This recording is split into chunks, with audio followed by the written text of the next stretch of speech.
다음 주부터 이권 들고 오면 돼요. 자, 오늘은 우리가 열 기관과 열 효율에 대해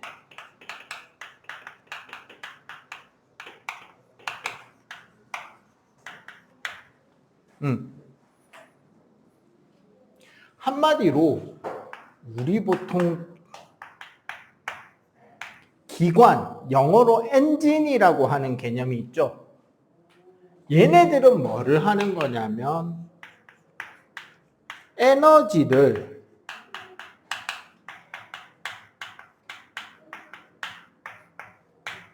각종 에너지를 역학적인 일로 바꿔주는 그런 장치를 기관, 엔진이라고 합니다. 그러면 열기관이란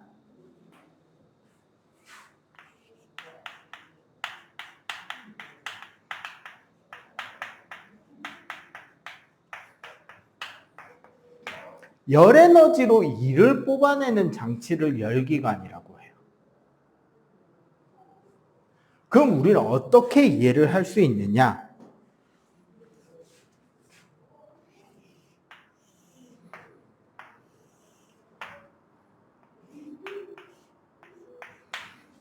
요런 한쪽이 막혀있는 피스톤을 생각해 보자고. 한쪽이 막혀있는 피스톤이면 이 안쪽 공간에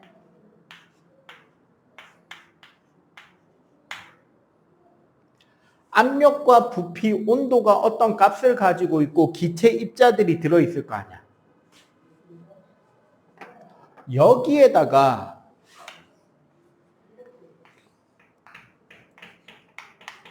열을 공급하면 제일 먼저 뭐부터 바뀌게요? 여기다가 열을 공급하면 제일 먼저 온도가 올라갑니다. 온도가 올라가면 입자운동이 어떻게 되죠? 활발해지지. 입자운동이 활발해지면 요 벽에 부딪히는 충돌 횟수가 늘어날 거 아니야. 그러면 압력이 올라가요.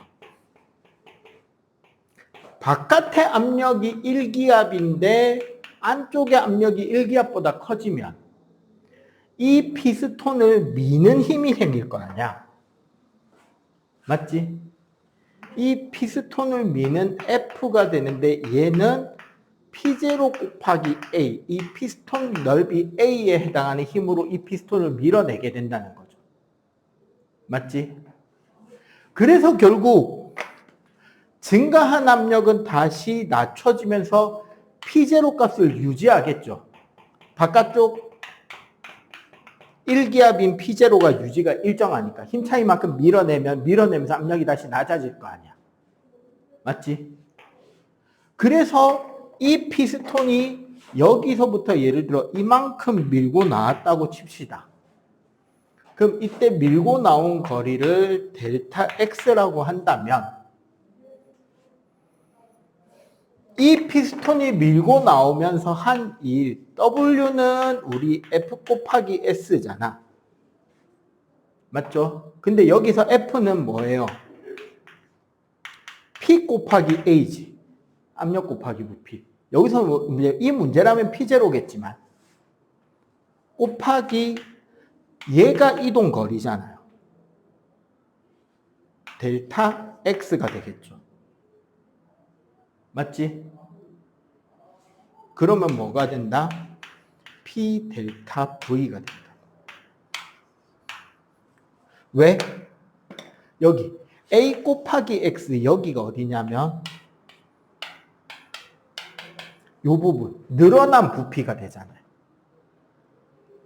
그래서 W는 P 델타 V 이게 뭐다?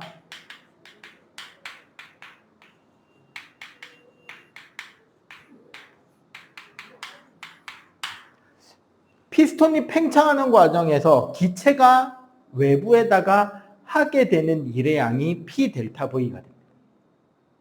이해가 되죠? 그러면 우리 그래프를 하나 생각해 보자고.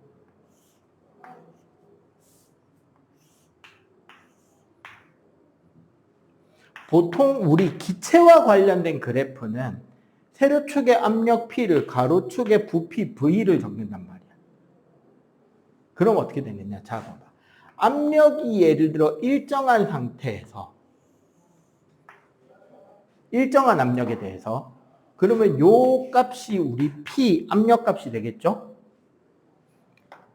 기체의 부피가 V1에서 V2까지 변했다면 여기가 뭐가 되죠? 델타 V가 되지. 맞지? 그러면 이 사각형의 넓이가 뭐가 되죠? P 델타 V네. 이 사각형의 넓이가 P 델타 V, 즉 1이 되는 거잖아요.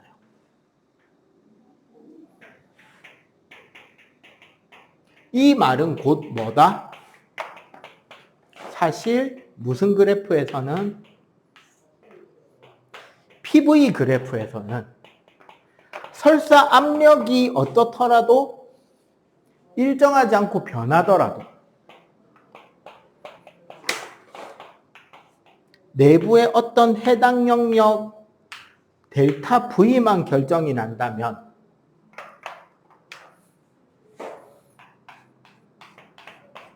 그 밑넓이가 뭐가 된다? W가 된다는 거지.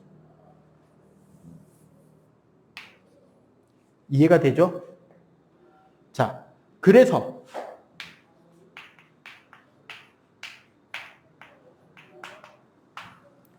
W는 P 델타 V에서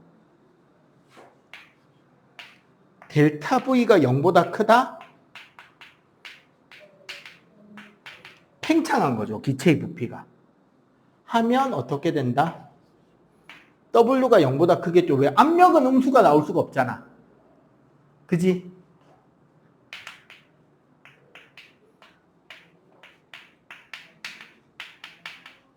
외부의 일을 한 게 되는 거고.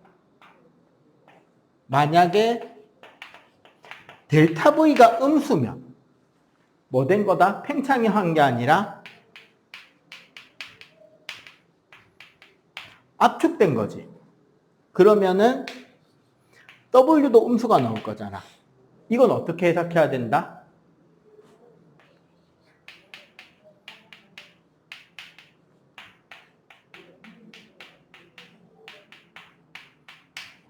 외부에서부터 뭐를 한 거다? 일을 이 피스톤이 받은 게 되겠지.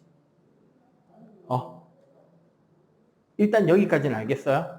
자, 요거 일단 필기. 요 개념 잘 이해해야 됩니다.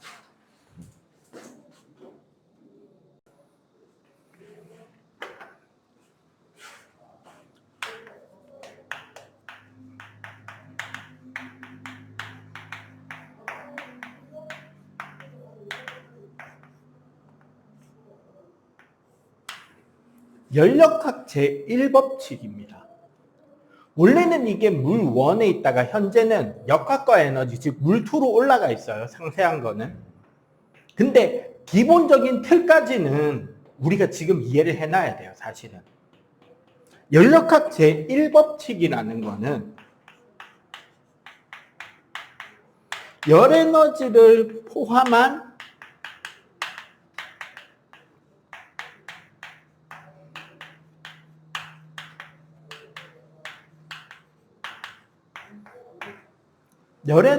포함한 에너지 보존 법칙입니다. 공식이 어떻게 되냐면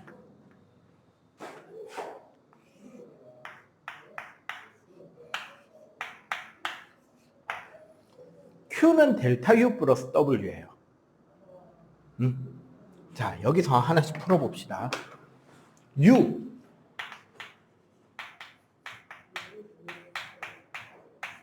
내부 에너지죠. 지난 시간에 내부 에너지라는 거 배웠지? 뜻은 평균 위치 에너지와 평균 운동 에너지 합의 입자 개수를 곱한 값인데 기체일 때는 어떻게 된다? 기체일 때는 위치 에너지를 무시한다라고 했다. 그죠? 그런데 이 내부 에너지의 심화에서 공식이 어떻게 되냐면 2분의 3 nRT예요. U가. 즉 내부 에너지는 절대 온도에 비례하는 거야. 근데 지금 여기는 뭐다? U가 아니라 무슨 U? 델타 U지. 내부 에너지를 정확하게 계산하기가 쉽다 어렵다? 어려우니까 차라리 뭐를 하자? 변화량만 고민해보자고. 증가하냐 감소하냐. 근데 2분의 3은 계산 이론상 나온 계산값이고 N은 기체 입자량이 입자수예요. 몰수란 말이야. 변해 안 변해? 피스톤 안에 안 변하지. R은 기체 상수입니다. 안 변해요. 상수값이니까. 그러면 변할 수 있는 건 뭐밖에 없다? 델타밖에 없죠. T, 온도만 변하지. 즉 한마디로 델타 U의 부호와 온도 변화의 부호는 어떻게 간다? 같은 부호지. 한마디로 온도가 올라가면 내부 에너지는 증가하는 거고 온도가 내려가면 내부 에너지는 감소하는 거다. 이건 이해가 되죠? 그 다음에 W가 뭔데?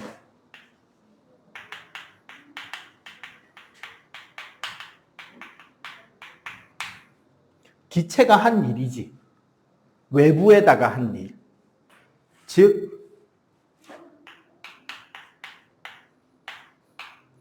W는 P 델타 V인데 여기서도 똑같죠. W의 부호와 델타 V 부호는 같이 가지. 방금 설명했잖아. 그죠? 그러면 우리 이 공식을 이렇게 할 수 있겠지.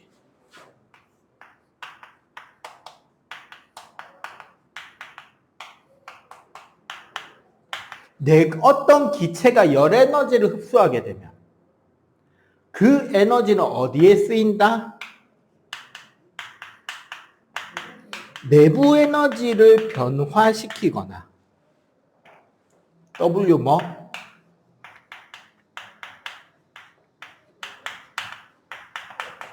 외부에다가 일을 하게 되죠. 좀 더 이해가 쉽게 해줄까?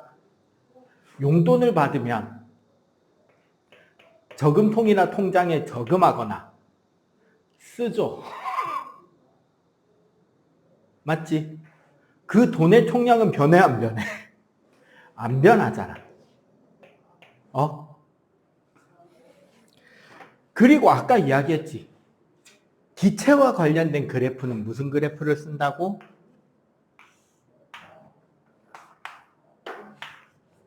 압력과 부피에 대한 그래프를 그리는 거야.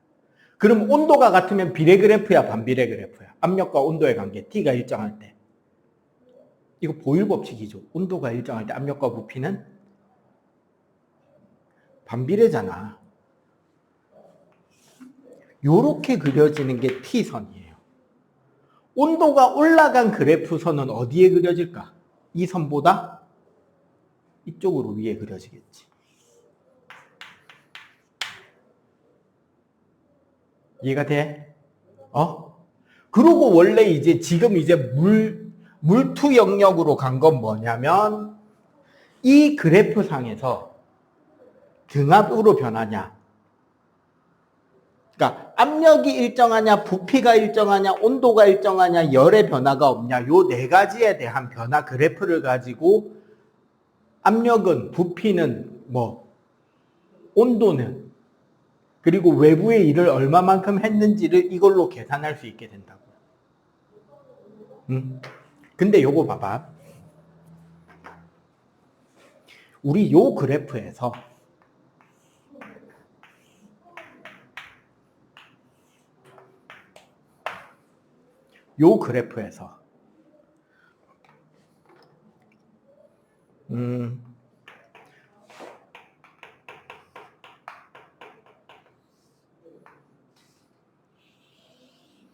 요렇게 한번 기체를 한번 움직여 볼까? 요런 식으로 기체의 상태가 바뀐다는 걸 한번 그려보자. 다양하게 움직일 수 있을 거잖아요. 기체 상태니까. 자, 첫 번째 변화. 자, 1번 변화 잘 보세요. 사실 1번은 압력이 일정한 변화죠. 근데 잘 봐봐. T2가 T1보다 크단 말이야. 더 온도가 높은 선이죠. 그러면 델타 T가 양수지? 그러면 뭐다? 델타 U도 양수죠.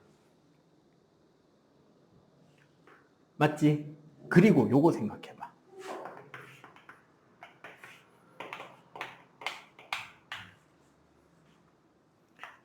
V2가 V1보다 크죠?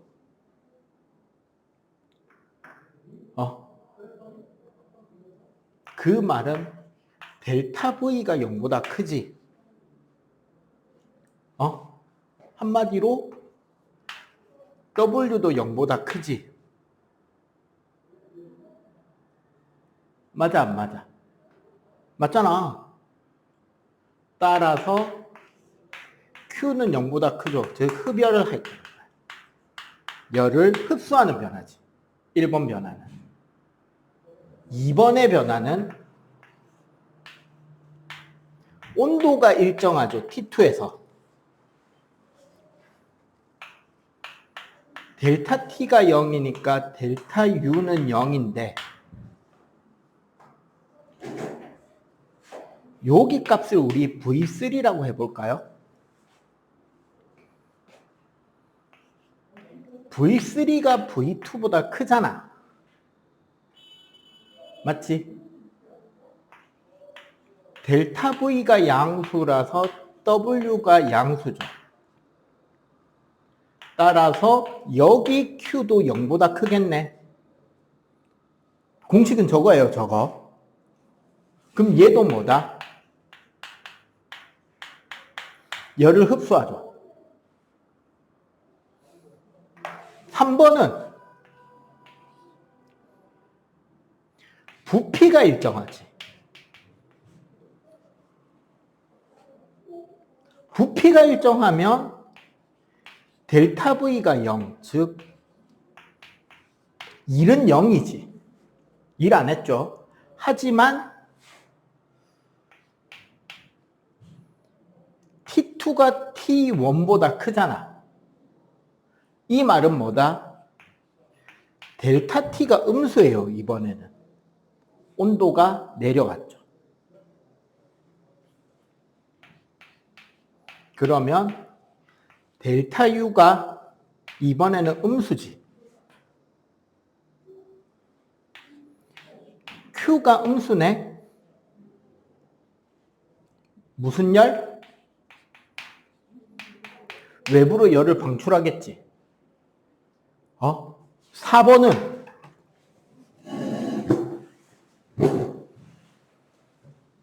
여기 2, 여기 3, 여기 4. 4번 T가 일정하죠. T1으로. 한마디로 델타 U가 0이고. 자, V3가 V1보다 크잖아. 맞죠? 그럼 얘는 뭐다? 델타 V가 음수죠. V3에서 V1으로 가잖아. 한마디로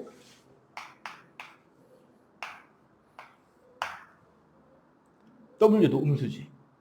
그럼 이 경우도 Q가 0보다 작겠네? 역시 발열이에요. 그런데 여기서는 어떤 일이 되느냐? 여기 W가 0보다 크잖아.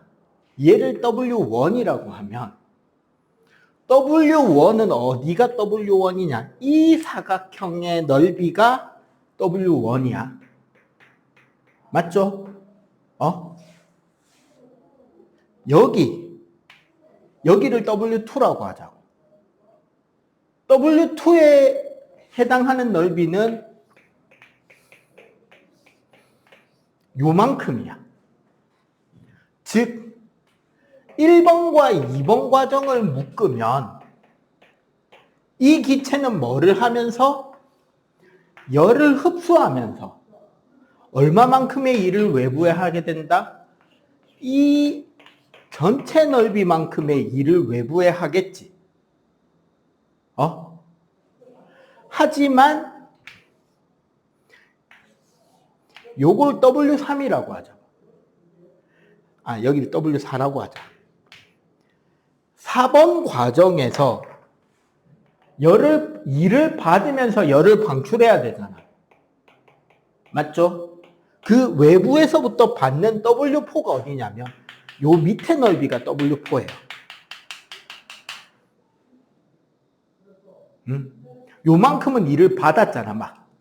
외부로부터. 그러면 결국 뭐다? 요 그래프를 따라 한 바퀴 돌면서, 한 바퀴 돌았죠, 기체의 상태가. 완전히 기체가 한 바퀴 도는 동안 어느 부분? 지금 선생님이 여기 진하게 칠하는 부분 있지?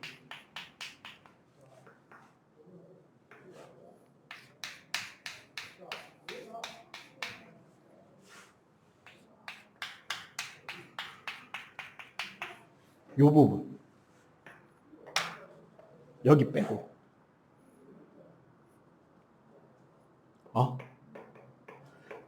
요 부분은 뭐예요? 열을 받아서 일을 한 뒤에 요 밑에만큼 열을 버리면서, 그러니까 일을 받으면서 열을 방출하잖아.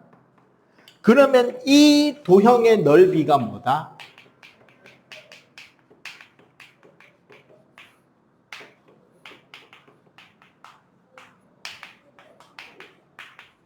순수하게 외부의 한 일이 되겠죠. 밖에서부터 뭐를 받아서 Q1과 Q2를 받아서. 맞지? 뭐를 한다? 요 과정에서 열을 방출하죠. Q3와 Q4만큼 열을 방출할 거 아니야, 한 바퀴 돌면서. 그런데 흡수하는 열량과 방출하는 열량의 차이만큼 이 기관은 한 바퀴 돌면서 뭐를 할 수 있다? 일을 할 수 있다는 거야. 요거를 우리는 열기관이라고 합니다. 일단 요거 필기 좀 해봐봐. 차근차근 요 뒤에 열 효율하고 이야기를 할 때 써야 되니까. 그럼 결론적으로 뭐냐?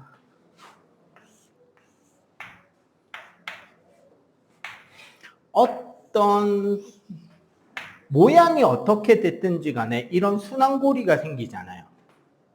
그 기체 상태의 순환고리가 어떻게 시계 방향으로 돌게 된다면 결론적으로는 어떻게 이 넓이가 순수하게 한 일이 되는 거고.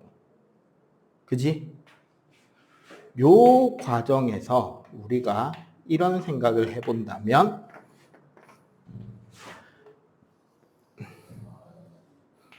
여기서 요까지 가는 과정이 외부로부터 뭐를 받는다?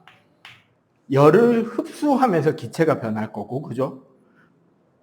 그리고 여기서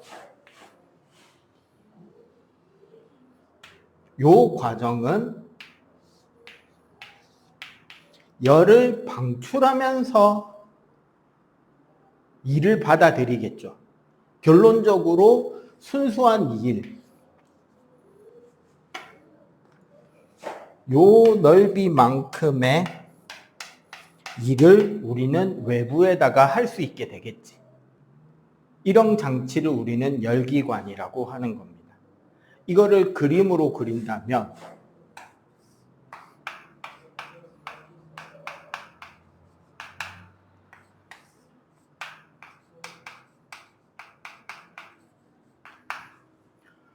열의 이동은 늘 그렇지만 어디서 어디로? 온도가 높은 곳에서 온도가 낮은 곳으로 이동하는 게 열이잖아요. 맞지? 원래 열이라는 것은 온도가 높은 데서 온도가 낮은 곳으로 이동을 하는 게 열인데 우리는 이 장치의 가운데에 뭐를 넣어서 열기관이라는 장치를 넣어서 뭐를 끄집어내게 된다? 외부로 일을 끄집어낼 수 있겠지. 이렇게 일을 끄집어낸다면 고열원에서 열기관으로 공급되는 열의 양을 Q1, 열기관에서 일을 하고 남은 열을 저열원으로 보내는 열을 Q2라고 할 수가 있을 거고, 그럼 이런 열기관에서의 에너지 보존 법칙은 결국 뭐다? Q1은 Q2 플러스 W 혹은 Q1 마이너스 Q2가 외부의 한 일이 되는 것이 에너지 보존 법칙이 되겠지. 이해가 되죠? 한 바닥 넘어가 볼래요?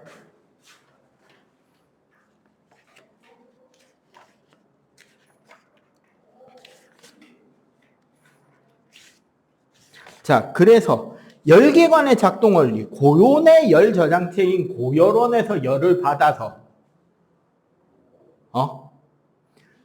열기관, 기체가 수축 팽창을 통해서 외부의 일을 하고 W, 그 과정에서 남는 열을 저열원으로 흘려보내게 되는 게 열기관, 히트 엔진인 거예요. 이 과정에서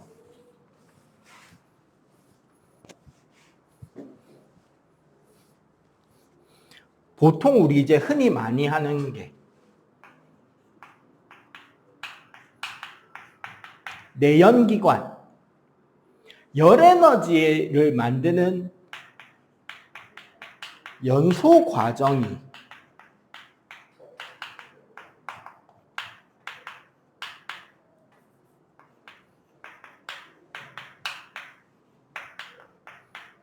피스톤 내부, 엔진 내부에서 일어나는 과정을 내연기관, 현재 우리가 타고 다니는 자동차는 전부 다 내연기관이다, 그죠?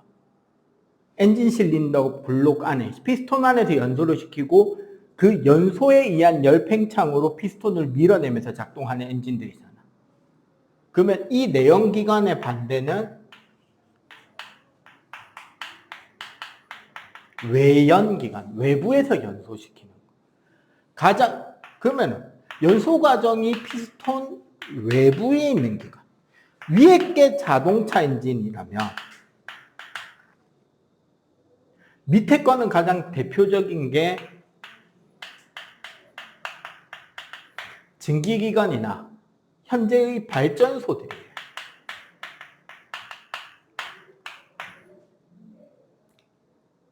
그 다음에 그 전차나 이런 거에 보면 가스터빈이라는 엔진도 있는데 이런 것들은 이제 외연기관에 속합니다.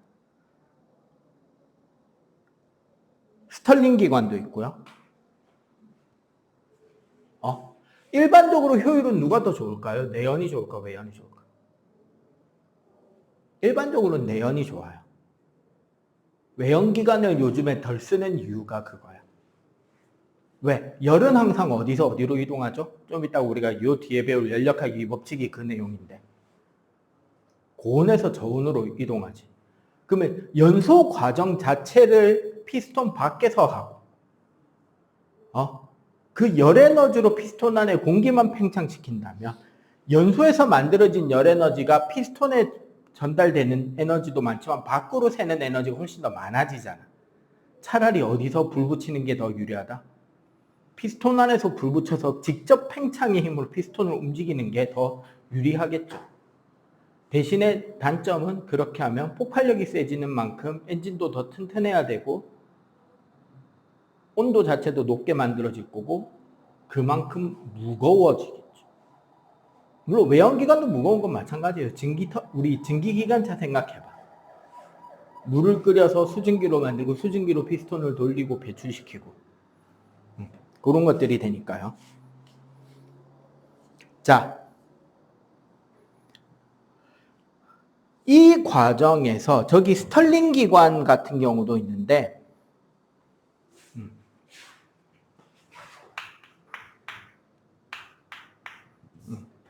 스털링 기관에 대한 자세한 설명은 우리가 연력학 2법칙까지 하고, 연력학 2법칙을 하다 보면 카르노 기관이라는 가장 이상적인 열기관 이야기를 할 수 있게 되거든요. 카르노 기관 이야기를 한 뒤에 다시 돌아와서 스털링 기관을 설명할게요. 자, 이 과정에서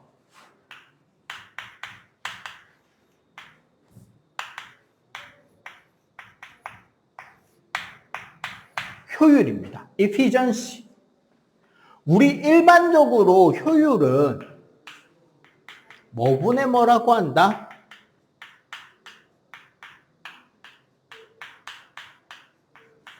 인풋 대비 아웃풋이라 그러죠. 그리고 이제 아직은 여러분들이 나이가 젊으니까 직접적인 그 느낌을 덜 받을 건데, 그 나이가 선생님 또래가 된 아저씨들이 식당의 음식값을 보고 비싸다 안 비싸다의 결정을 내리는 기준은 국밥입니다. 요새 국밥 한 그릇 그냥 10,000원, 11,000원, 9,000원, 만원, 11,000원, 만원쯤 하잖아. 그러면 이 음식은 비싼 음식인가 안 비싼 음식인가는 내가 이 음식 대신에 국밥을 먹으면 몇 그릇을 먹을 수 있느냐와 결정이 되는 거야. 파스타 한 접시 3만 원. 어떤 느낌이 들죠? 씨발 그거 한 접시 먹을 바에 하루 종일 돼지국밥을 처먹어. 아니면 아침은 아침은 소고기 국밥, 점심은 돼지국밥, 저녁은 수육 백반 이래도 파스타보다 낫잖아. 그지? 아니면 난 하루 2끼만 먹겠다. 한 끼는 국밥, 한 끼는 삼계탕이라면서. 맞지? 그러면 이제 파스타는 무슨 음식이다? 존나 비싼 음식이다. 요런 걸 우리는 가성비라 그러죠. 가격 대비 효율. 그 개념인 거예요. 받아들인 에너지에서 실제로 유용하게 쓰는 에너지의 비율을 효율이라고 볼 수 있단 말이에요. 그러면 열기관의 효율은 뭐가 되죠? 기관이 받아들인 열량 Q1이죠. 실제로 유용하게 사용한 에너지 W지. 니까 결국 뭐가 되죠? Q1에 Q1 빼기 Q2가 될 거 아니야. W는 Q1 빼기 Q2니까. 그럼 뭐가 된다? 1 마이너스 Q1분의 Q2가 기관의 효율이 된다는 거지. 그러니까 쉽게 말하면 이거지. 적게 버려야 효율이 높아지는 거죠. 많이 버리면 효율이 그만큼 낮아지겠지. 알겠어요? 요게 뒤에 저기 카르노 기관이 바로 붙어서 나오는데, 카르노 기관에 대한 설명을 하려면 사실은 연력학 2법칙에 대한 설명이 좀 필요하거든요. 일단 요거 필기를 해보고 연력학 2법칙 공부도 바로 갑시다. 요 필기. 오른쪽 밑에.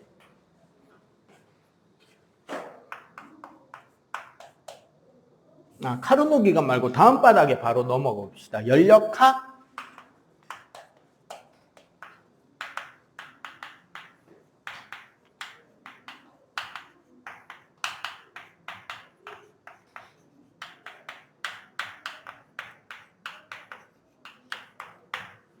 2법칙과 가역, 비가역입니다.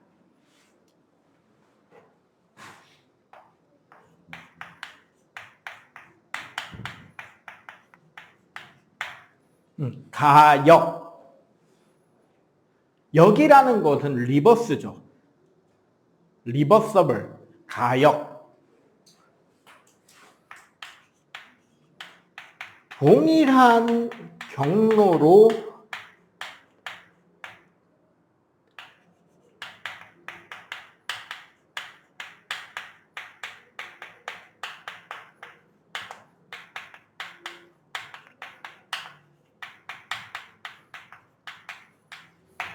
동일한 변화 경로를 통해서 원래 상태로 100% 돌아갈 수 있는 걸 가역 과정이라 그래요. 근데 자연계에서는 불가능합니다.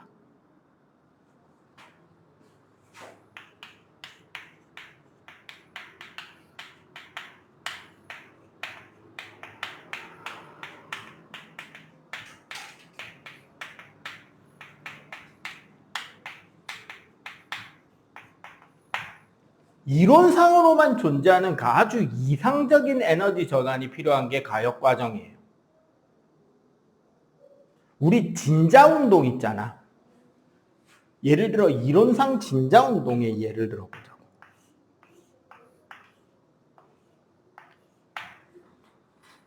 이렇게 진자가 진동하는 걸 생각할 때 위치 에너지가 운동 에너지가 되고 운동 에너지가 다시 위치 에너지로 가고 다시 위치 에너지가 운동 에너지가 되고 운동 에너지가 위치 에너지가 되면 동일한 경로로 그대로 갔다가 그대로 돌아와야 되죠. 똑같은 높이로.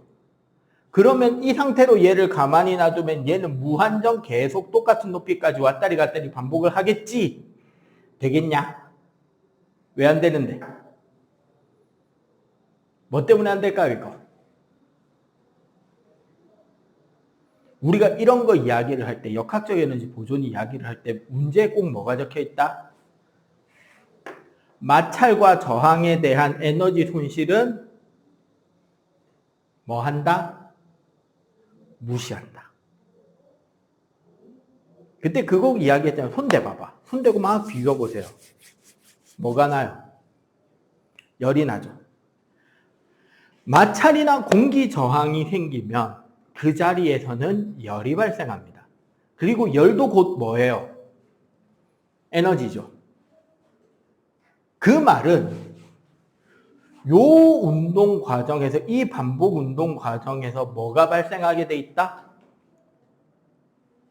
물체와 공기 사이의 저항, 줄이 공에 매달려 있는 연결 부위에서의 저항이나 마찰 저항, 줄의 공기 저항, 요 줄이 여기 고정된 부분에서 생기는 마찰 저항 등등등 저항이나 충돌에 의한 에너지 손실이 생기는 곳이 되게 많죠. 그리고 심지어 얘가 빠르게 움직이면 소리도 날 거 아니야. 맞지? 그 마찰이나 충돌 등등에 의한 입자와 입자 사이의 마찰까지도 고려하면 걔네들이 다 뭐로 발생한다? 열에너지로 발생한다. 그렇게 발생하는 열에너지는 어떻게 된다? 얘가 가지고 있는 역학적 에너지를 소비하는 거지. 즉, 그렇게 손실되는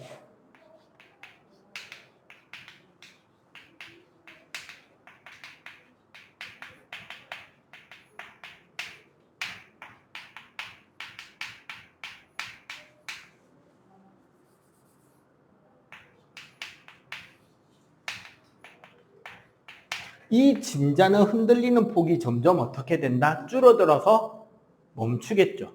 이걸 우리는 감쇄진동이라 그래요. 즉, 이상적인 에너지 전환이 되어야지만 가역이 되는데 이거는 현실에서는 있을 수가 없다는 거죠. 그러면은 말 그대로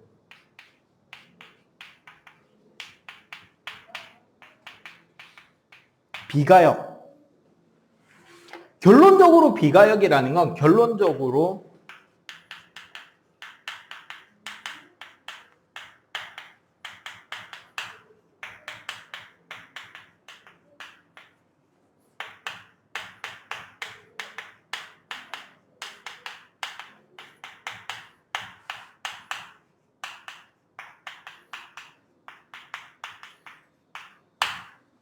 자연계의 각종 변화 과정은 정해진 방향이 있다는 거예요. 그 특정한 한쪽 방향으로만 가는 것을 비가역성, 원래대로 돌아오지 못한다는 거고, 그 과정의 가장 핵심은 바로 열에너지는 항상 고온에서 저온으로 간다라는 우리가 알고 있는 아주 단순한 진리 때문인 거야. 응? 이것 때문에 생기는 일이 그거야. 자, 거기 우리 책에 보면 물에 잉크 떨어뜨리는 실험이 나와 있죠. 물에 잉크를 떨어뜨리면 잉크 입자는 그때부터 입자 운동으로 해서 퍼져나가지. 우린 그걸 뭐라 그러죠? 중학교 1학년 화학 시간에 배웁니다. 확산이라 그러죠.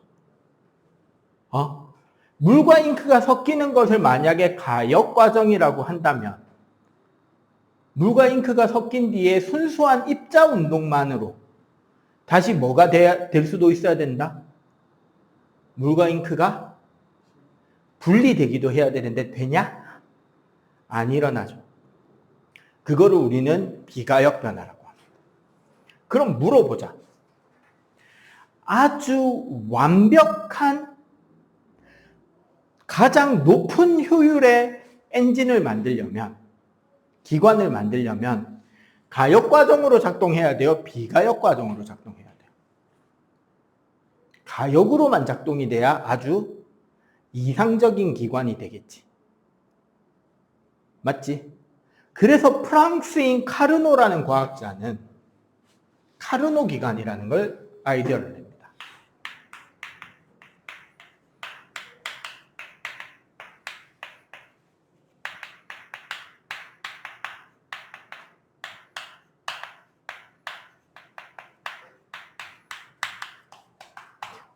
현재 22 개정에서는 공식 같은 거 증명은 다 공식이 결론만 외우시면 돼요. 얘는 어떤 기관으로 만들었느냐?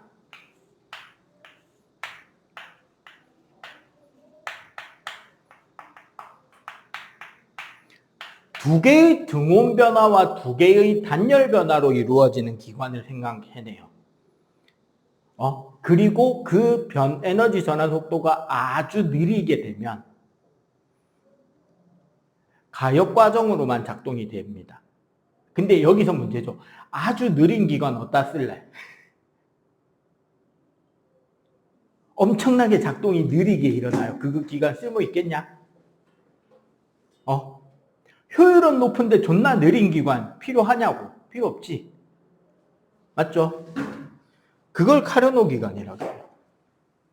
등온, 단열, 등온, 단열. 요렇게 일어나는 기관이 카르노 기관이고요. 이 카르노 기관의 효율은 1 마이너스 Q1분의 Q2가 1 마이너스 T합분의 T콜드.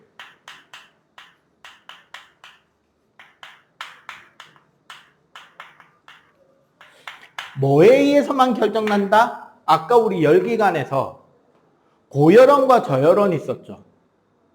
두 물체의 온도 차이에 의해서만 그 효율이 결정나는 기관이 카르노 기관이고 온도 차이가 클수록 효율이 높게 나타나집니다. 하지만 뭐는 안 된다? 효율 100%는 안 돼요. 효율이 100%가 안 된다는 건 무슨 이야기냐? 모든 종류의 에너지를 열로 바꾸는 건 가능하거든요. 원래 모든 에너지는 마지막으로 열로 변해서 흩어지니까.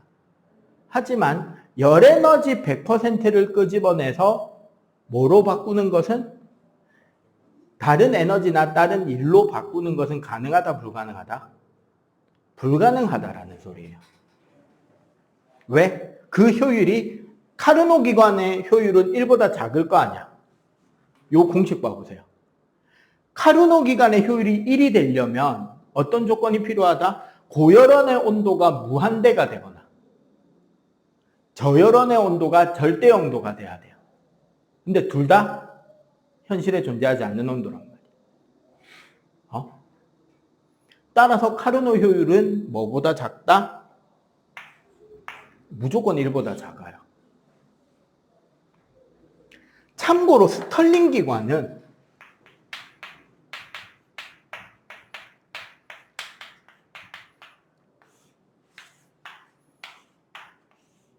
단열 과정을 만들기가 힘들기 때문에 두 개의 등온과 두 개의 등적 과정.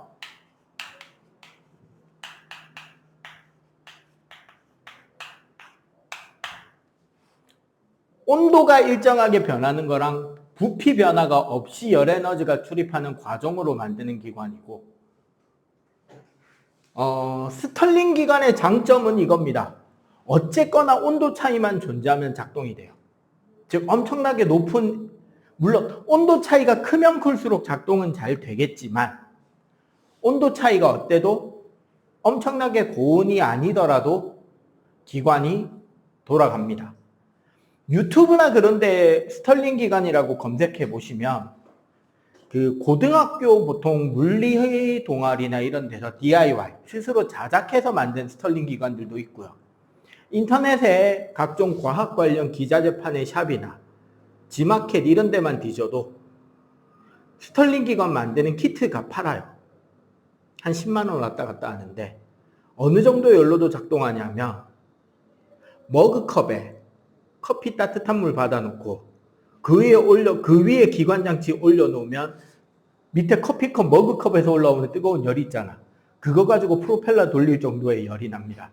시끄러운 게 문제긴 한데 심지어 이거 호주하고 스웨덴의 잠수함에도 썼던 기술이에요. 언제 쓰느냐? 배터리 다 됐을 때 비상용 기관으로 하나 더 가지고 다니는 엔진이 스털링 기관이에요. 그 나라 거는. 우리나라는 연료전지 싣고 다닙니다. 스털링 기관이 만들어진 이유는 딱 하나예요. 초기 증기기관 있잖아. 가장 큰 문제는 증기기관, 우리가 일반 제임스 와트의 증기기관의 최대 단점은 너무 안에 기체 압력이 높게 유지가 돼야 돼요. 수증기의 힘으로 피스톤을 밀어야 되니까 이거 힘이 너무 커야 되는 거야. 근데 옛날에는 파이프를 만드는 기술이 좋았다 안 좋았다? 안 좋아서 파이프가 터지는 사고가 많았다고.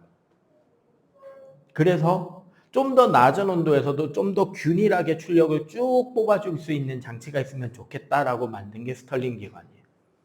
유튜브나 이런 데 쳐보면 재밌는 그런 모양들이 좀 많이 나올 겁니다. 그래서 이런 식으로 작동하는 기관이 있고, 카르노 기관에서 굳이 이야기하자면 이제 요 기관 움직이는 폭이 요만큼 준 거죠. 그러니까 요거 두 개가 빠지는 만큼 효율이 준다라고 생각하셔도 돼요. 오케이? 요거 필기하고 이제 연구기관 이야기만 하면 오늘 마치면 되겠네. 연력학 법칙을 정리를 한번 해볼게요.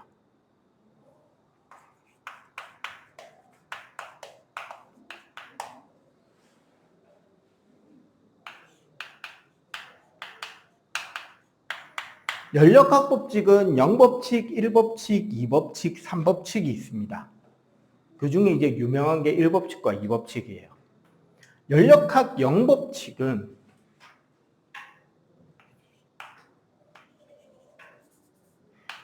A와 B의 온도가 같으면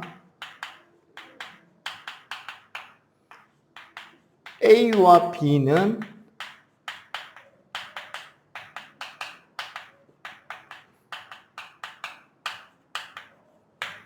열평형 상태이며 그 역도참이다.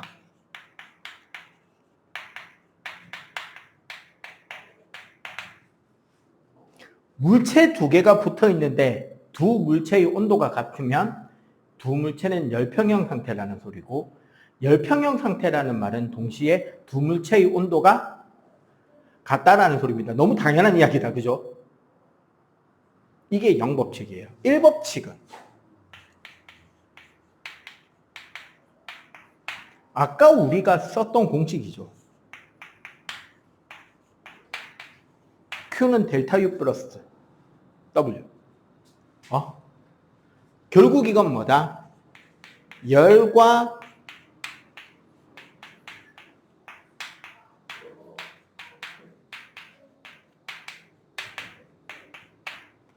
결론적으로 에너지 보존 법칙입니다. 열과 일을 포함하는.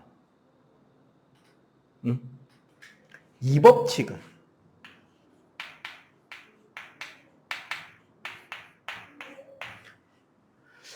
법칙은 이제 우리가 엔트로피라는 개념이 들어가는 건데, 간단하게 말하면 항상 열 에너지는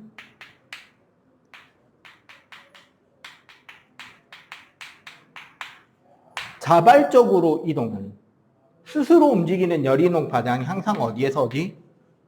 고온에서 저온으로만 이동을 하고, 그러니까 가역이 아닌 비가역성인 거죠. 한쪽으로만 이동을 하는 거죠. 그리고 모든 에너지를 열로 바꾸는 것은 가능. 100% 바꾸는 건 가능. 근데 열을 다른 에너지 100% 만들기는 안 된다는 거지. 즉, 열의 효율은, 열의 이동 방향은 정해져 있고, 열 100%를 에너지로 바꾸는 거는 가능하다, 불가능하다? 불가능하다. 그리고 3법칙은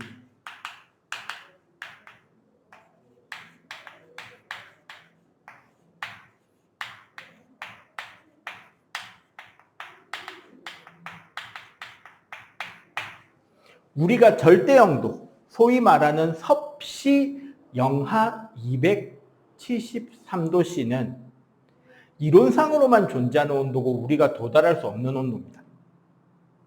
왜? 열은 고온에서 저온으로만 가죠.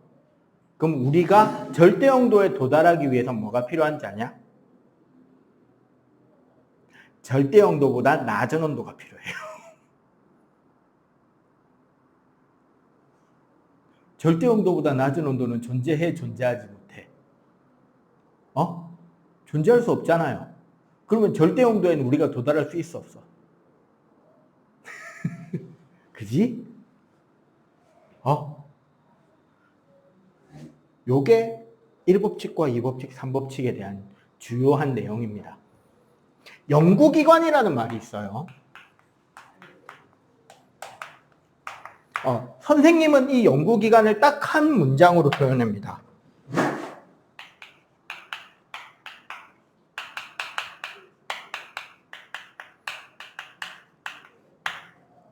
믿으면 연구 인증입니다. 무슨 소리다? 연구기관을 믿는 사람은 누구밖에 없다? 연구밖에 없습니다. 바보라는 소리예요.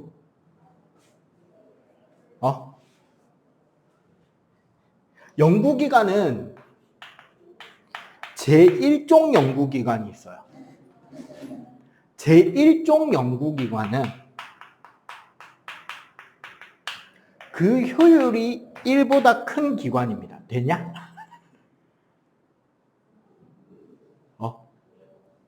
효율이 100%가 넘어야 돼.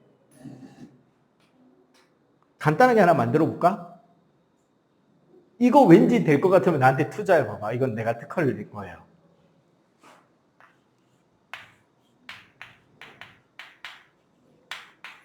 엄청난 초고성능의 전동기를 하나 구해서 이 전동기에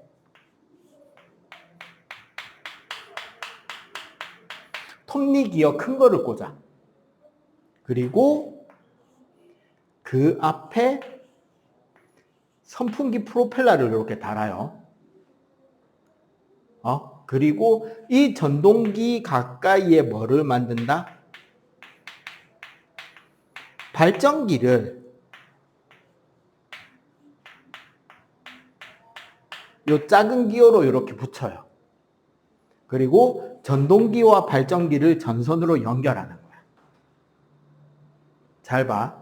선생님이 요 발전기에 스타트 기어를 달고 돌려서 전기가 발전이 되죠. 기어가 돌아가는 게 전기 발전이 될 거 아니야. 그럼 발전기가 만든 전기 에너지로 전동기가 돌죠. 전동기 기어가 막 돌아가면서 여기서 바람이 나오고 전동기 기어가 한 바퀴 돌 때 발전기는 여러 바퀴 돌겠네? 기어 크기가 다르니까. 그럼 여기서 뭐가 생겨요? 발전기에서. 전기가 생기겠지. 그러면 그 전기로 전동기를 돌리고 바람을 불게 하고 발전기를 돌릴 수 있잖아. 계속 돌겠죠? 되겠냐? 솔깃했지? 중간까지. 되겠냐? 될까 안 될까 이거? 왠지 솔깃하지 지금. 씨발 저거 잘하면 될 것 같아. 안 됩니다. 회전의 관점에서 접근하지 말고 에너지적 관점에서 접근해봐봐. 내가 100줄의 에너지를 돌려서 일을 해서 에너지를 넣었어요. 발전기가 효율이 100%라고 치자고. 그러면 내가 해준 일 100줄이 발전기에서 100줄의 전기 에너지가 되겠지. 그럼 100줄의 전기 에너지를 전동기가 100%의 효율이 전동기라고 치자고. 초고성능이야. 그럼 100줄의 운동 에너지가 생겨서 바람이 발생하죠. 바람으로 1줄만 나가도 여기서 기어로 돌려줄 수 있는 에너지가 99줄이 되잖아. 에너지 줄었지? 딱 100바퀴 돌면 끝나요. 돼, 안 돼, 이거? 안 되지. 에너지 보존 법칙은 그만큼. 근데 생각해봐. 전동기 도는데 소리 나, 안 나? 나죠? 열 나, 안 나? 나지. 진동 생겨, 안 생겨? 전선에서 열 생겨, 안 생겨? 그거 다 손실이라고. 돌겠냐고, 이거. 돼, 안 돼? 안 되겠죠? 이게 일종 연구기관이에요. 지금 책에 보면 거기 아르키메데스의 나선 펌프부터 해가지고 말도 안 되는 그림들이 있죠. 따지고 보면 어떻게 된다? 전부 다 에너지 보존 법칙이 위배됩니다. 제2종 기관은 뭐냐 그러면은?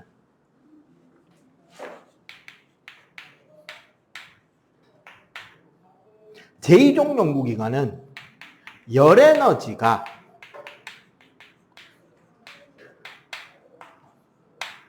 저온에서 고온으로 이동해야 돼요. 한순간.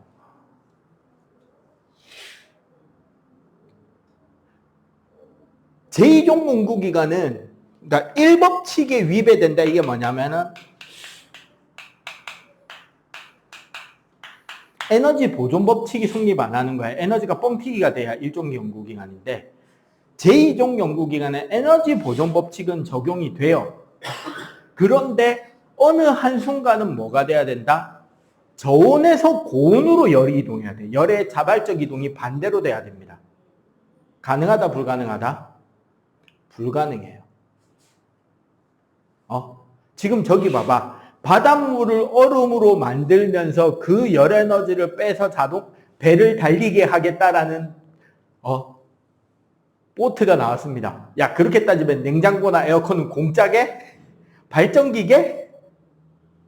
맞지? 발전기야 전기 존나 처먹어. 에어컨은 전기가 생기는 기계입니까? 아니면 전기를 졸라 처먹는 기계입니까? 졸라 처먹는 기계죠. 왜? 원래 열은 어디서 어디로 이동하는 게 자발적이다? 고온에서 저온으로 이동하는 거지. 근데 에어컨은 교실 안에 열 에너지를 퍼다가 실외기 밖으로 갖다 버려주는 거잖아요. 저온에서 열을 퍼다가 고온으로 갖다 버리는 장치잖아. 그러면 이거는 에너지가 남아요. 에너지를 존나 처먹는 힘든 일이에요. 에너지를 존나 처먹는 힘든 일이지. 근데 그게 가능하다. 심지어 그걸로 발전이 된다라는 게 이종 연구기관의 설명인 거야. 되겠냐고. 이게 연구기관이에요. 옛날 선생님 젊은 시절 이야기해 줄까? 실제로 이건 내가 한 겁니다. 물론 나 혼자 한 건 아니긴 해요. 옛날에 아하에너지라는 어떤 사기꾼 회사가 하나 나왔습니다. 아이러니하게 아직도 있는 회사예요. 진짜 내가 생각해도 그 새끼는 정말 존나 천재 아니면 존나 사기꾼이긴 했어. 지하철에 환풍 통로가 있단 말이에요. 왜냐면 지하니까 공기가 안 좋단 말이야. 그럼 여러분들 집에 가스레인지 위에 덕트 있잖아요. 팬 있잖아, 팬. 연기 빨아내는. 거기에 모터를 돌려갖고 여기서 연기를 빨아내서 집 밖으로 날려버려 주잖아. 그러면 지하철의 지하도는 공기가 안 좋으니까 초고용량의 팬이 돌고 있단 말이에요. 천장에서. 그러면 지하도에 있는 안 좋은 공기를 그 덕트 팬이 빨아들여서 필터 걸러서 밖으로 공기를 내뿜고, 우리 사람이 걸어 내려가는 지하도로 공기가 늘 유입이 되게 돼 있어. 그러면 그 환풍 통로는 졸라 바람이 늘 꾸준하게 바람이 불고 있겠지. 그 안에 풍력 발전기를 넣어서 발전을 하자라는 게 그 회사 아이디어였어. 자기들이 만든 이중 반전 풍력 발전기는 존나 고효율이고, 공기의 유속 변화를 크게 일으키지 않기 때문에 전기를 뽑고도 충분한 팬 효율이 나온다라는 이론을 바탕으로 특허를 낸 회사였습니다. 근데 그걸 에너지적 관점에서 접근해 봐봐. 팬을 돌리는 이유는 바람으로 발전하라고 돌리는 거예요? 아니면은 공기 빨아내려고 하는 거예요? 공기를 빨아내려고 하는 거지. 그러면 그 환풍 통로에 발전기를 꽂는다는 소리는 쉽게 말하면 전선에 저항 꽂는다는 소리잖아. 맞지? 전자이동에 저항 꽂는 거랑 같은 소리죠. 그러면 발전기를 돌리는 이상 환풍 효율은 유지가 돼 떨어지게 돼 있어. 떨어지지. 근데 지하도의 공기는 깨끗하게 유지가 돼야 되잖아. 그럼 물어볼게. 환풍기에 더 때려 박아야 되는 전기 에너지가 많이 나올까? 발전기에서 뽑히는 전기 에너지가 많이 나올까? 때려 박는 에너지가 더 많이 들겠죠. 그럼 그거 설치해야 돼, 말아야 돼? 하면 안 되지. 그거 하겠다는 회사가 나왔고, 심지어 그 당시 서울시장은 녹색, 그린, 친환경에 꽂혀있던 양반이었습니다. 그래서 서울 시내 주요 지하철역에 전부 설치하기 전에 지하철 2군데에 총 20억 원을 들여서, 그 당시 돈으로, 선생님 이때 20대 초반이었습니다. 지금부터 15년 전이에요. 아니다, 20년 전입니다. 지하철 2군데에 총 20억 원인가 40억 원인가 예산으로 발전기를 설치해서 테스트해 보기로 했다라고 신문기사가 떴어요. 되겠냐? 안 되겠지. 그거 본 과학동호회 인원들이 정부 각종 신문고에다가 도배를 시작합니다. 씨발 저 회사 사기꾼이다. 에너지가 되겠냐? 무조건 연력학 법칙까지 갈 것도 아니다. 저거 무조건 사기다. 말도 안 된다. 무조건 들어가는 에너지가 많다. 그래서 정말 열심히 선생님도 글을 썼어요. 주말 동안 썼습니다. 금요일날 저녁에 금요일날 신문기사가 떴고, 토요일, 일요일 광분하면서 게시판 신문고마다 개 도배질을 했습니다. 월요일날 그 당시 일하던 학원에 출근을 했는데 전화가 왔어요. 에너지, 하여튼 그 행정부 에너지 담당 그 차관본가 하여튼 4급 공무원이 꽤 높으신 어르신이 친히 부산의 학원까지 전화를 하셨어. 거기 혹시 박재성 선생님이 계시냐고. 접니다. 예, 그 쓰신 신문고하고 그 글들을 봤는데 그게 진짜 그렇게 효율이 안 되는 기계 장치입니까를 물어보시더라고. 특허까지 있어서 그렇게 한번 진행해 보려고 하고, 서울시에서도 그쪽에서 이제 추진을 해 보려고 하는 정책인데 그게 진짜 말이 안 되는 정책이냐, 사기가 맞냐라고 그러시면 그냥 간단히 말했죠. 효율적으로 무조건 추가로 투입해야 되는 전기에너지량이 발전기보다 떨어진다. 이거를 공기가 아닌 유체로 밀어도 효율이 안 나오게 되는데, 공기는 더 안 나온다. 풍력발전기 효율이 20%가 안 되는데 저게 되겠냐. 무조건 효율이 떨어지게 된다. 제가 그냥 일개 학원 강사이기 때문에 못 믿으시겠다면 그걸 두고 서울시내 아무 물리학과의 교수님한테 이게 에너지가 남는 과정이 맞냐라고 자문 한 번만 해봐달라. 특허라고 무조건 믿지 말고. 그러고 그렇습니까? 그럼 저도 한번 알아보도록 하겠습니다. 감사합니다 하고 전화를 끊으셨어. 다음날 기사가 떴습니다. 취소. 법칙이에요. 법칙은 결코 무시할 수가 없습니다. 오케이? 오늘 요 부분까지 해서 문제 풀어오시고 다음 주에는 연력학 전체적으로 평가하고 전기 들어갈 거니까 이건 들고 오시면 됩니다. 필기하고 마치자.